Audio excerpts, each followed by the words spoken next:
2 or 3 people in his way, you can quite often channel players into a non-dangerous situation. Rather dangerous there from Ali Wilson, and this is first a lovely ball. Problems here for Beeston. Pinner did well, but can't affect the follow-up. And again through the play, Uhlenhorster ahead. Terrible bit of defending there by Ali Wilson. He'll have to put his hand up for that one. And what a blow for Beeston.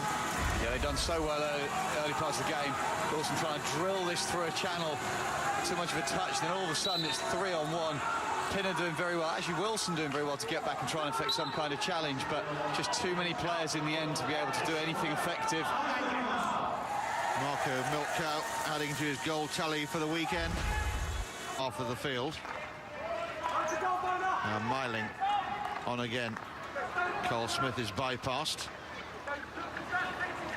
Lovely skills on the ball here from the Lineker goal, and there's a second. Nevada at the far post.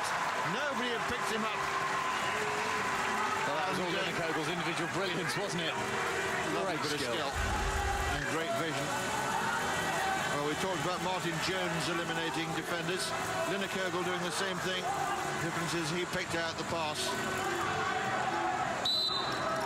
And now Nevada was never going to miss. Couldn't miss from there, didn't miss. Well, taxi. It's well slipped and it's deflected in, and Beeston have a goal back here, and that may well give their spirits a lift.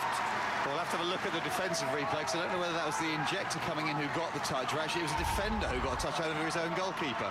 A slip for a deflection, there's a touch there, but that may have been the Hamburg defender. Yeah, it was indeed. Yeah. It's just the 1 goal lead for Hamburg here, but their threat is still a very potent one, and Beeston still got an awful lot of work to do here on this Easter day.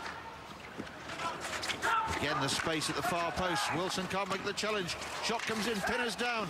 This time it's forced over the line, and hopefully for Uhlenhorster, this time it will stick. I think it was Fuchs with the final touch, wasn't in there? There were so many bodies around. Florian Fuchs, certainly a player taking all of the plaudits here. Beeston's marking, not great on that far post. Pinner with the initial save. Dixon couldn't get away, and Fuchs behind him. Only about half a metre away from the play. Chopping it over. A good opportunity for Beeston though. And here go Uhlenhorster on the break. Ball's played through to Fuchs. Problems here. Pinner's down, makes the first save. Can't make the second. And Fuchs scores a breakaway goal, a heartbreaking goal that for Beeston to concede, having come close themselves a matter of, 10 seconds ago. They've now conceded a fourth. How about this for a passage of play? There's the opportunity there for Greg. He couldn't get the ball past Jacobi in that Uhlenhorster net. And then immediately on the break, on the counter, this is how you finish.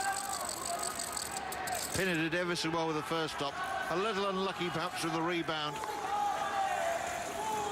Good focus from Fuchs. A finish like that from a bouncing ball, connected with it very well. The fifth goal would remove any possible lingering doubts. And Simon takes it. Oh, it's gone through the goalkeeper and defender. It's finished high in the net. Took a deflection, I think, off George Pinner. And Uhlenhorster have their 5th goal, and Stephen Lawrence there will be full of regrets. Yeah, that's the left of Pinner. I think that's between the postman. Maybe the postman's got in front of Pinner's left foot. Can't quite see the contact and deflects it over. Pinner certainly had a big boot behind it. Although, as we heard, a click of contact, so it's certainly hit a stick on the way in. Who it's come off is not far in the colours today of Amsterdam. As a Beeston pull one back in this game. Uhlenhorster either go further ahead. I beg your pardon. I was momentarily found myself in the Amsterdam changing room. And a really body-breaking blow again there for Beeston, whose heads now are firmly down. Yeah, Stephen Lawrence had tried to step in and make a good tackle. Beeston's putting players up the pitch, just left them a little bit exposed, and Jonas Förster on the far post has just tapped that in. Had nobody anywhere near him, but Beeston making every effort they possibly could to still continue to go forwards. Body language now, however, not great. Shoulder slumping a little bit. The Wagner Stadium in Amstelveen.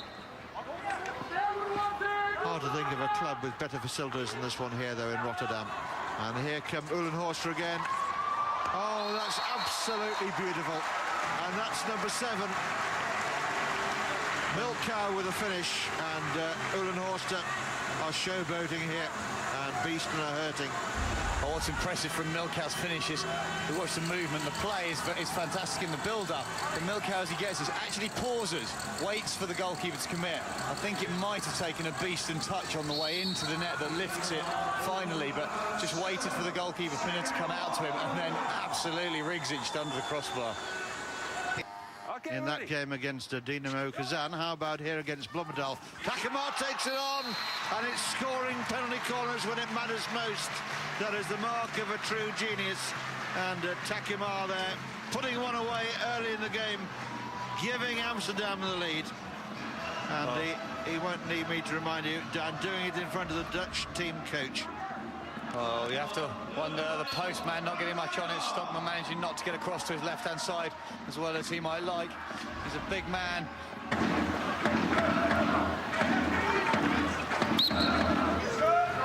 And the crowd can also feel the change in tempo. The noise goes up a little bit. All of a sudden, a bit more excitement, a bit more passion about them.